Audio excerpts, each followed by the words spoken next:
Good afternoon everybody and welcome to our webinar on whether to become an academy or not. My name's Alex Peel and I'm a partner and Head of Audit and Assurance at James Cooper Creston, and today I'm joined by my colleague Darren O'Connor, who's a Director in our Audit and Assurance team, and both of us deal with many academy clients, both from an accounting and an audit perspective, but also other general advice in terms of financial controls, accounting packages, accounting software and structure.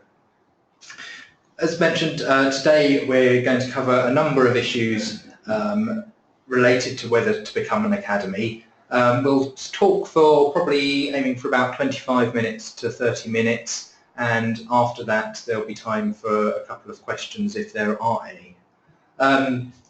So we're going to look at a bit of background on the academy sector, not to spend too much time on that, but then we're going to move on to some advantages and disadvantages of converting, look at some of the different structures available, look at multi-academy trusts as structures and some issues around those, and then also some financial issues to consider. Being accountants and auditors, I guess we can't shy away from that area. After the webinar has completed, after a couple of days it will be on our website, so if you miss something or you've got a colleague who would like to hear it, then it will be available in a few days' time on our website. Okay, so if we just move on to a bit of background then. Academies have been around for many years, as you'll probably know. However, over the last few years, last 6 years or so, there has been a big increase. You can see from the statistics on the slide on the screen at the moment, in the last 3 years or so alone, there's been almost doubling in the number of academy schools. And of course, up until fairly recently, following the announcement in the budget, all schools were destined to become academies.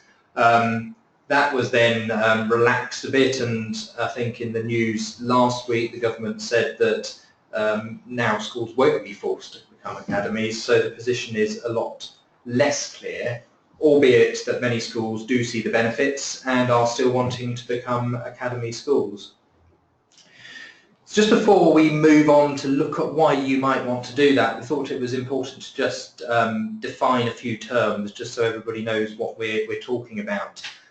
Just to be clear then, everybody probably does know this already, but an academy is an independent state-funded school where funding is received from central government and day-to-day running is by the head teacher, executive head teacher, whatever the organisation chooses to call the person, and oversight is by a board of directors or a board of governors, again, depending on what each individual academy actually wants to call that person. But the key point is that the academy runs itself. The governors and the head teacher, senior leadership team set the strategy for that academy, and the local authority do not get involved. Just a couple of other bits of terminology. A free school, similar to a converter academy, but started from scratch, often in an area with a need for new schools. But the general principles are the same in terms of the way that the Academy Trust is run. And a multi-academy trust, obviously, as you may well know, is obviously a group of schools, but the key thing there is one trust. So you have one legal entity, albeit with many schools or several schools under that trust. And within a multi-academy trust, there are many different options for the governance structure that can be chosen. So if you're a school that's thinking of joining a MAT, they will all be different in terms of how they run themselves, whether it's very centralised, whether each individual school still has a lot of autonomy within the MAT, and obviously many areas in between. So firstly then, we're really going to just look at the advantages and disadvantages of why a school might want to become an academy. There are many, and it will be different for all schools. Interestingly, there was of course an outcry when the government said that all schools were to be academies. Many didn't want to be forced down that route. many parents didn't want to see their children's schools forced down that route, and at the time there were various reasons given for that. I think, as I said, for each individual school there will be many advantages and disadvantages, and the governing bodies really need to consider carefully the pros and cons in your particular case. Obviously, though, some of those advantages and disadvantages will be similar for all schools, and if we move on to those, the advantages, some of the advantages are listed out on this slide. Academies receive funding direct from central government, and there's no top slicing by the local authorities. Now, I mean, initially sometimes people think that that means that the academy will get more money and will have more money to spend. Obviously they will receive more, but also they will need to spend more on the various services that previously a local authority might have provided to the school.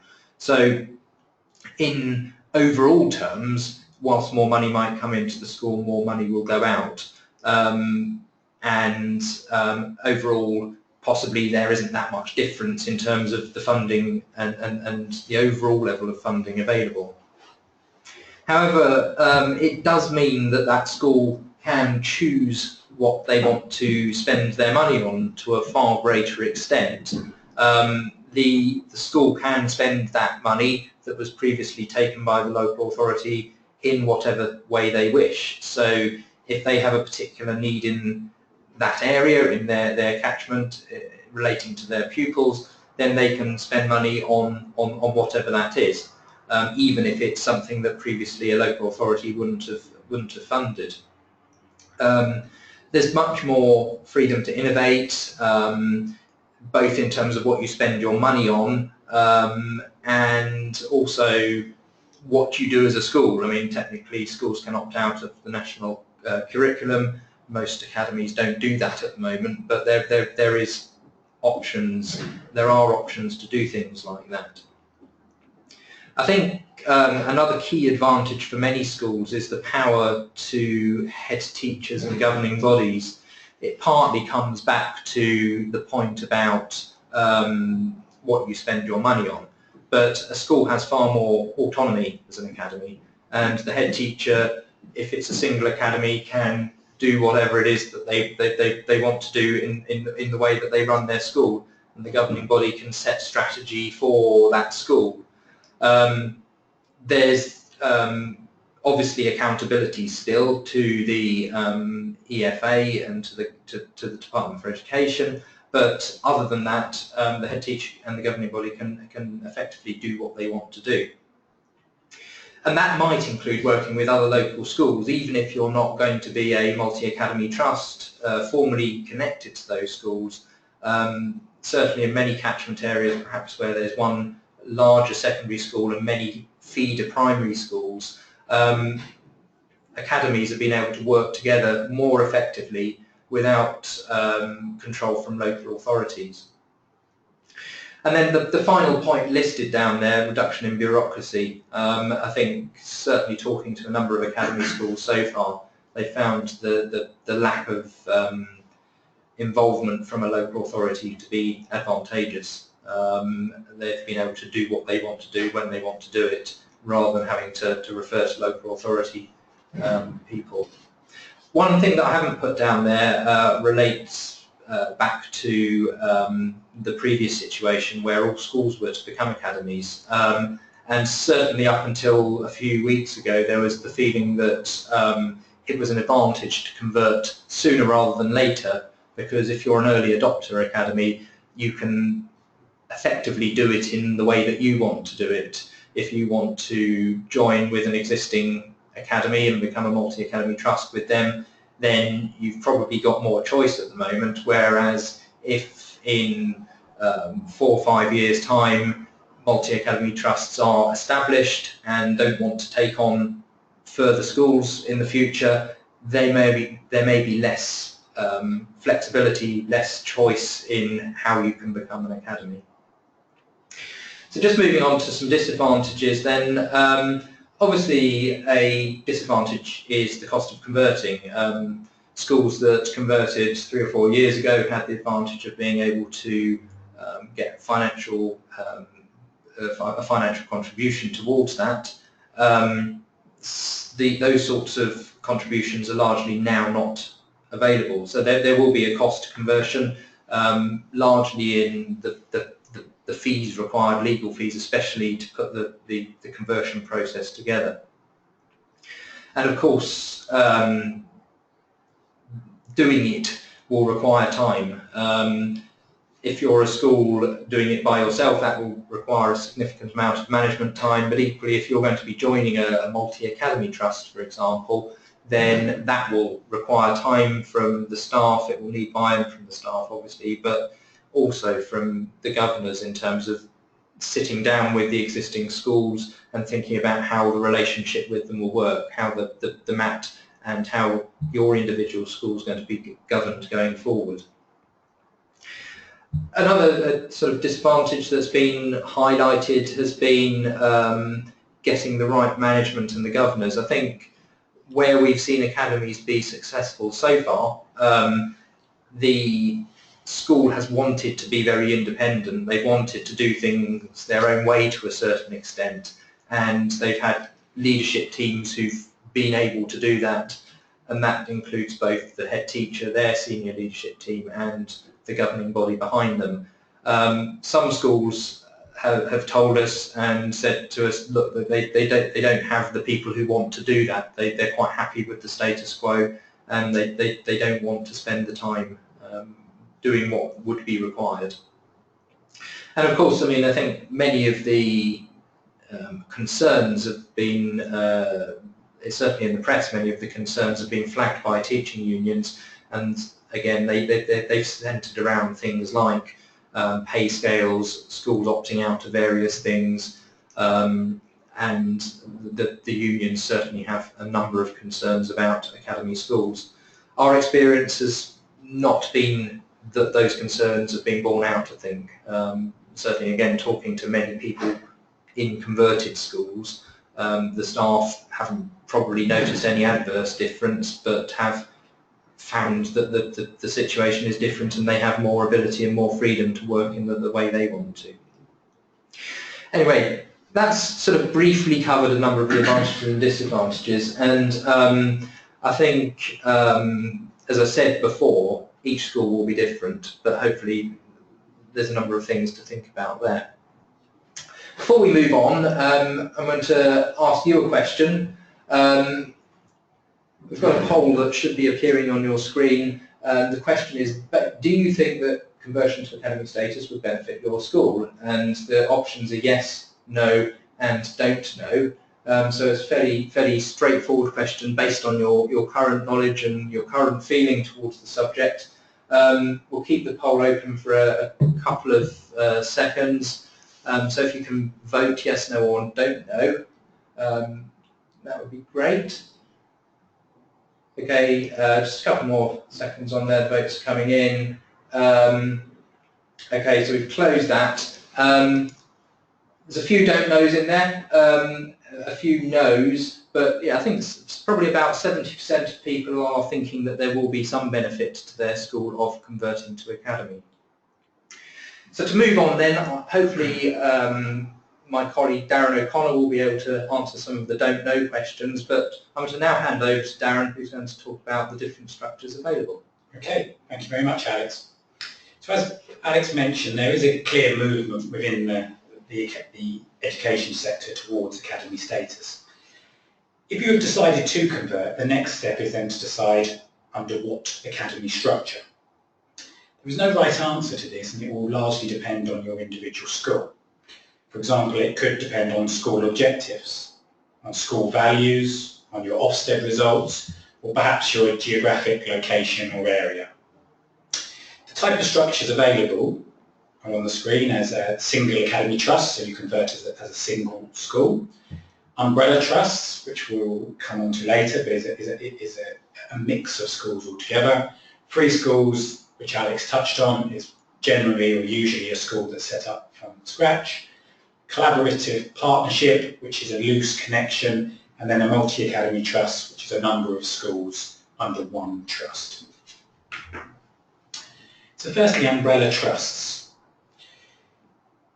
This is when there are a number of separate schools set up separately with each of their own, where each have their own academy trust. There is an overarching umbrella trust that sits above and essentially oversees the day-to-day running of the schools. Usually this structure is common within an area where there's existing relationships between a number of schools. Schools would generally have similar ethos and strengths and perhaps have always had a relationship. Some of the advantages is collaboration, sharing of ideas, training and so on, and the effective procurement. By that we mean negotiating and bulk buying or buying clubs, etc., to get better value for money for the school. Where we've seen it ourselves, a number of primary schools that have clubbed together under one umbrella trust or within the same catchment, perhaps with the secondary school also within the trust. Normally, the schools would run with a high level of autonomy, and the umbrella trust would only get involved and intervene if one of the school's standards fell below the level expected.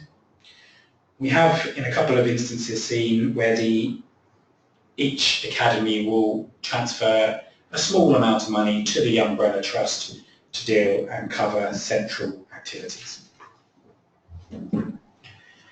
Free schools. Generally, free schools are set up in areas where there's a local demand for a new school, perhaps because of a need due to the number and the demographics of the area, but perhaps they need a slightly different school. Free schools certainly increase choice and competition, and the key considerations is really the identity of the school. Do you want to be different from your other schools in the local area? You would need to find a location, so generally it would be on a new site, and you would then need to apply to the EFA for capital funding. And the final point there, skills and experiences. You need a diverse group of trustees or directors when setting up a free school. They're likely to need educational skills and educational background, but also legal, financial and property experiences and skills that are vital. Any group of individuals that are thinking of setting up a free school should not underestimate the time commitments involved in setting up a school from scratch. Collaborative partnerships. This is really the least formal. It's more of a club on an informal basis rather than a legal entity of any sorts. There's no shared governance, so each school can run as they see fit. But it's used to share resources, perhaps facilities, sporting facilities or other, joint purchasing, much like in the previous slide, buying clubs and negotiating better deals. And training can sometimes be shared across the partnership. Multi-academy trust. So this is the situation where you have a number of schools under one legal entity, one trust. The way and the structure that the multi-academy trust is set up will vary from school to school. You would normally have a trust level board who oversee the whole multi-academy trust, and then you would have local governing bodies that are usually at each school to manage the more routine and day-to-day running of each school. What is clearly important is that you set out the terms of reference of each committee and the level of delegated authorities or authority, so it's clear what committee and what body has the responsibility for certain tasks. In terms of the advantages, you have the sharing of resources and the economies of scale argument. On the resources side, staff can be used across each of the schools rather than just at one of the schools. This can help, for example, with special educational needs and other areas where you may want to share experiences. Other areas it can help is the cash flow. A number of small schools, that, if they were to convert singly or individually, in the first few months there can be some cash flow issues that need to be managed. That's probably all I will say on Multi-Academy Trust now, but we do have an upcoming webinar later in the year or towards the beginning of the new year, which will deal with Multi-Academy Trusts. Moving on to financial issues. Purely or clearly, when deciding to become an academy or not, there is always the educational aspect that needs to be considered, but also financially. Most of the financial incentives of converting have been removed, and it was certainly there as the incentive perhaps 4 to 5 years ago. So really the incentives from a financial point of view are now on the cost saving side. But it's worth noting there are quite considerable costs involved in conversion.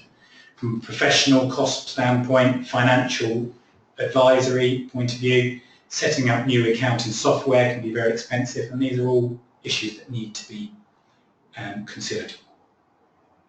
And as Alex mentioned, there's no real additional funding for conversion to academy status now. Other efficiency savings is, for example, central services that can be provided across the whole trust, whether that's on a financial business manager point of view or on other services, for example, insurance and so on, that can be spread across the whole trust. So just briefly on multi-academy trusts, we will find over the next couple of years a number of schools that are yet to convert will have the decision whether to convert as a single entity, as a single academy trust, or to join an existing multi-academy trust. So it's important to remember that when you're joining a trust, or the actual trust that exists and is taking on a joiner, you are taking on the problems that that school has, you're inheriting them. So careful consideration has to take place. From a joining school point of view, you will no longer be in sole control of your budget. Once part of a MAT, technically all the funding goes into one pot and the MAT can then allocate as it sees fit. So there may be some differing priorities across different schools within the trust. For example, the finance team may change. Instead of having a finance team at each individual school, it may be centralised to some degree or to some extent. From the existing multi-academy trust taking on the joiner school, they will need to consider what assets and liabilities they're taking on, and they will need to mitigate risks where they possibly can. The trustees of the existing multi-academy trusts clearly have a responsibility of ensuring that they protect the MAT as it stands. And what we are seeing as a more common exercise is due diligence. By due diligence we mean considering and investigating the joining school to ensure that the MAT knows exactly what they're taking on. This has always been very common within the corporate sector, but is now more common within the academy sector. The due diligence can take on a number of forms, and that includes financial and other. We'll move on to the financial aspects in a moment, but some of the other areas that we need to consider is educational due diligence. So that will be whether the school fits culturally with the existing MAT. From a property point of view, you will need to consider property surveys or any property issues that you will essentially inherit within your multi-academy trust. There are also legal matters, for example, any potential litigation or claims that could potentially then become an issue of the existing MAT. It's important to mention that due diligence in the past has been carried out by external consultants, professional advisors and the like, but more and more schools are now bringing this in-house if you have the necessary skills to carry out that work. From a financial due diligence point of view, it's worth noting that it can be flexible and will be different from school to school. There is no one-size-fits-all approach. Some of the key areas will include looking at forecasts and cash flows, both now and in the future, looking at local demographics and funding and pupil numbers going forward to ensure that it is a viable option, not just now, but in years to come. We also have to look at the assets and liabilities, in particular on the liabilities side. Are you bringing in any large liabilities into the existing trust? These could be potential employment claims or property claims against the school. From an income and cost point of view, are there any unusual income streams, or are there one-off costs that will need to be considered in the upcoming years? Systems and controls, you'll need to assess the systems and controls of each of the schools and whether your systems and controls will fit with the MAT. Will it need to change? Will there need to be an overhaul? Major capital projects is also an area that you would need to consider. Are there any ongoing capital projects? And if so, who will pick up the bill? Will it be the local authority, or will the trust have to pick up the costs? And then tax and VAT is always an important area. For example, are there any trading activities that could give rise to a tax liability or clearly need to be considered?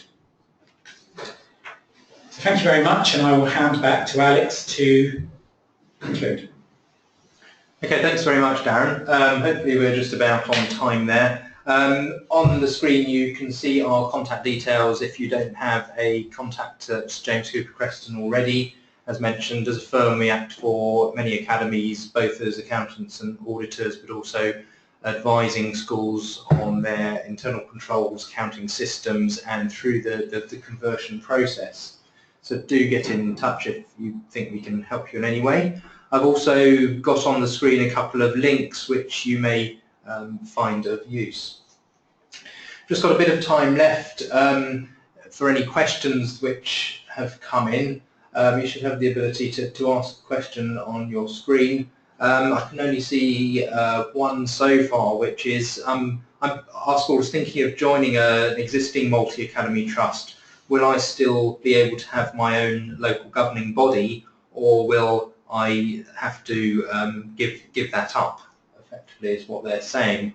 And I think the answer to that, Darren, chip in if you want to, but I think the answer to that is it will very much depend. Many multi-academy trusts still allow schools to have their own local governing body, albeit that somewhere within the MAT there will be an overarching board of directors, governing body, whatever you want to call it, which takes the ultimate responsibility and has a responsibility to the DFE.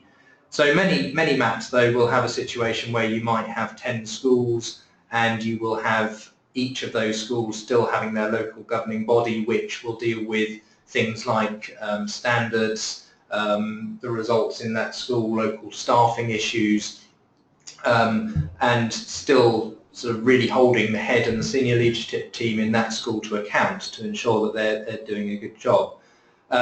You might find that other things which traditionally you've dealt with, such as finance, might become less of a role for you because actually that's done centrally within the academy. But again, that depends. Some schools still very much run their own budgets as an individual school, even if they are within an academy. Okay, I think there are no other questions. So on that note, then I will say thank you very much for listening to us. And as mentioned, do get in touch if you have any questions. Thank you. Thank you very much.